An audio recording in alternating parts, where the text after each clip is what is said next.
I think just before we get started talking about Army, just obviously some tough news coming out of Chapel Hill this weekend with the passing of Tylee Craft, and we got a couple of kids that played with him, and they've obviously have just a tough deal, and talked about it a little bit yesterday. But just our thoughts and prayers are with Coach Brown and the Craft family and the UNC family. So it's something that as a coach you never want to go through. So, but it's game week.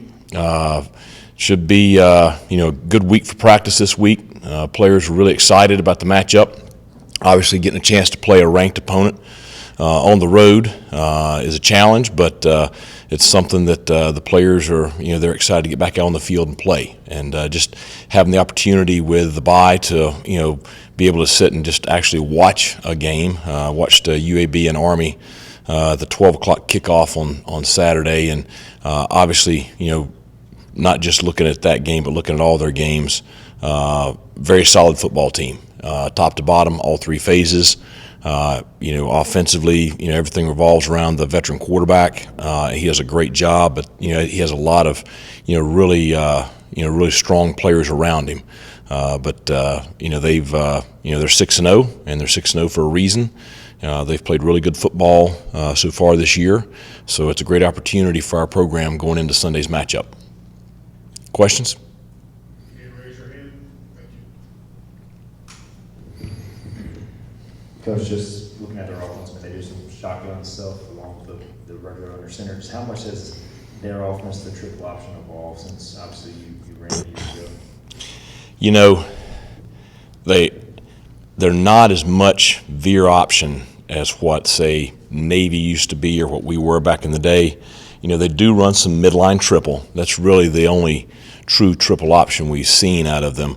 A lot of their stuff is either, quarterback follow, quarterback counter, quarterback zone. They run some arc option where they pitch it to the fullback. They run toss.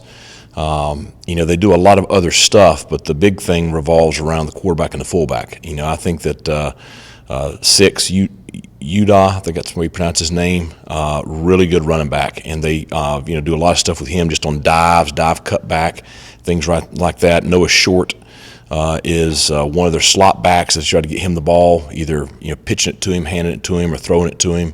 But everything in that offense revolves around Bryson Daly and that offensive line.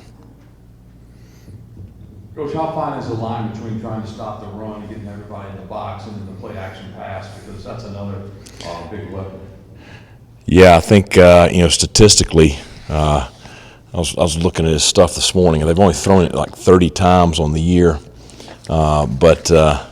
He's 37 times. He's 20 of 37 for 482 yards. So, they're pretty effective when they do throw it. And, that's it. And we've been, working last week on it, and, have really, drilled into our secondary that, their eye discipline is critical. The tough thing is being able to replicate, what they do, because, they do get in such condensed sets where the receivers are down in there. They got receivers lined up at a tight end position. They got those slot backs, either one on each side, two on the same side, or whatever.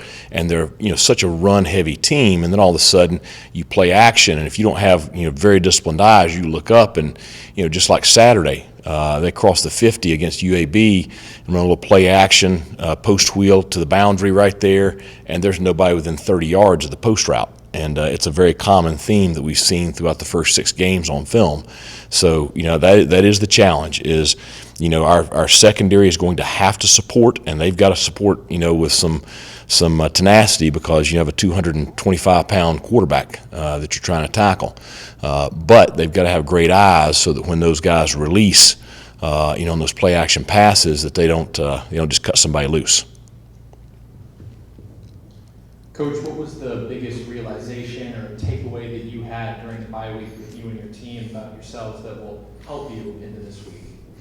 Well, I thought the team responded really, really well during the bye week. The leadership council asked if they could have a players meeting last week when we started the week, and because we had talked about a lot of things in that group, and they wanted to relay some things from a standpoint of, here's what we have to do as players, and they had that on Tuesday, and I thought really had a positive week.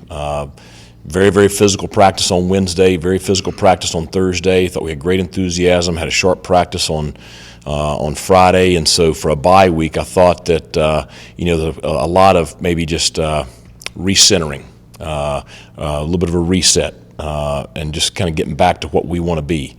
Now, got to have a great week of practice this week, and obviously a pretty stiff test, but we're excited about going up there and having a chance to play this ball game. Coach, talk about that test, first ranked opponent of the year, first time kind of coming to this as a true underdog this week. Is that something you feed into being an underdog, or something you kind of put aside and ignore for the time being? Well, I mean, it's just a great opportunity, and our kids, they got a lot of pride in the way we want to play, and so it's a great challenge. But obviously, there shouldn't be any pressure on us. We got a great chance to go up there and play free and play aggressive, and go try to do something special.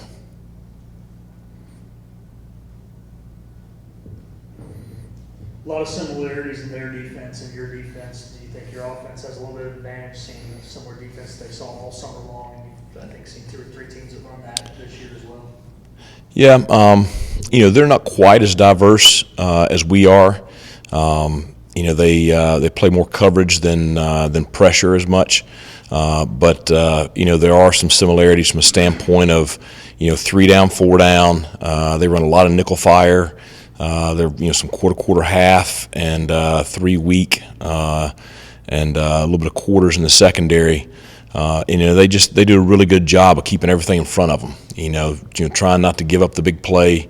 Trying to make teams execute, and the teams that have struggled to put together consistent drives and operate are the ones that find themselves behind pretty quickly. And so I think the key to them is just not shooting yourself in the foot. Going out there and operating real well.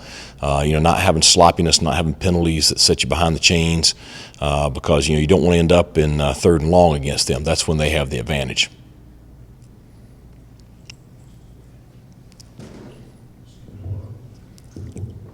When facing an offense like Army's, you want some extra time to prepare. So how beneficial was it to have the bye week last week in preparation for Army? Well, I think it's good. I mean, that's always the challenge when you don't have an extra week. Is it's hard to go from defending the spread offense to defending this in just 1 week's preparation. And so, having last week to really get prepared for it. We talked about it last night when we finished up with our practice and meetings. Was our kids, they know the game plan right now. Now it's, can we perfect it over the next several days, because they take advantage of the opponent's mistakes. You get out of position, you don't support the perimeter correctly. You don't do a good job supporting those quarterback follows with all those lead blockers up in there, and you give that quarterback a crease, or you give the fullback a crease, or you don't support the perimeter on short. That's when they have the big plays that really gas you. And so it's great to have the bye last week. We'll be very prepared going into Saturday, and then we just got to go and execute and play our game. And the key is going to be, matching the physicality of that offensive line, matching the physicality of that defensive line for our offense, and then executing at a high level. Who will start at quarterback for you guys this week, and what kind of evaluations went into that decision? Well, I think whomever gives us the best opportunity to go out there and win on Saturdays, who's going to start at quarterback. But obviously, there's a lot that goes into that decision, and I think that we have 2 very capable guys. But whomever gives us the best opportunity to win on game days, who's going to start. You obviously know Passion Fire Nation well. A lot was said after the Charlotte game on social media. Do you use that as fuel? You address it with the team. I'm just curious. Do you block it out? How you kind of handle all that stuff? Well, I think that none of us were happy with our performance the last time out, and I say that, I mean Pirate Nation, me, the players, none of us. And we take a lot of we take this very seriously, and obviously the players, the staff, they invest a lot. It's when you're asleep at night, depends on how you play on Saturday. I mean, that's pretty serious stuff, and so we've all tried to do a great job during this extra bye week of correcting things, addressing things. Hey, this is what we want to do. This is not what we're going to do. And I think that the team is in a good spot, going into this week. And I think that you're going to see a group that's very motivated on Saturday. And I think you're going to see the team go out and play the way we want to see them play Saturday.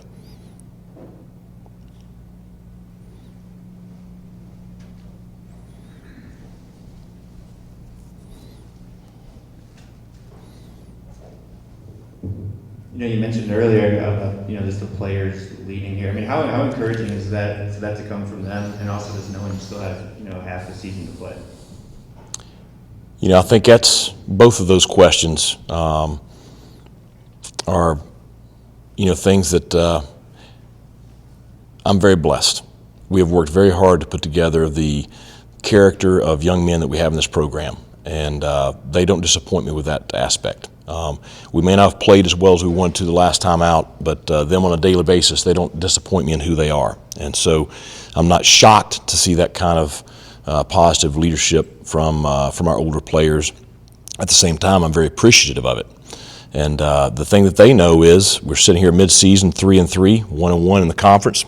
We got 6 opportunities guaranteed here in the second half.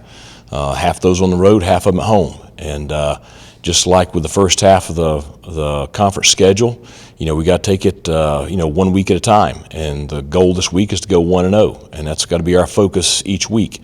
And as you look at the landscape of college football and all across the country, I mean, nobody on a week-to-week basis is just mowing through everybody. I mean, you see a team play great 1 week, and you see a team, shock them the next. And so I have a lot of faith and belief in the potential of this group, and I think that we've got as good a shot as anybody. And so we're excited about the second half of the season. Coach, the Army has a trail all year. The start of the year, how obviously they start, but just to maybe not get very at that place. Well, and that's what they're doing to a lot of people. And it's like Saturday. I mean, UAB, they go for it on 4th and 5. They're on the opening drive, don't get it. Army scores on the first play. They punt. UAB stalls and they punt, and Army drives down, and it's 14-0, and you haven't even blinked yet. And that's what we've seen consistently. And I think they've scored on the first drive of every game, and I think they've scored on the first 2 drives of every game except for 1. And so they're obviously playing at a very high level. They've got a lot of experience on that offense. They're very solid in all 3 phases. And so, they get up 2-3 scores, and, they put a lot of pressure on the opponent. At the same time, I don't know how much they've been challenged to play a full game yet. And, that's the thing where I see a lot of opportunity is, going in there and, playing really well and don't give them anything. I think that our bunch is going to play really well Saturday, and having a shot to go into the fourth quarter with an opportunity to win on the road. And, that's the goal for the players. Any other questions? Thank you, Coach. All right, thanks a lot.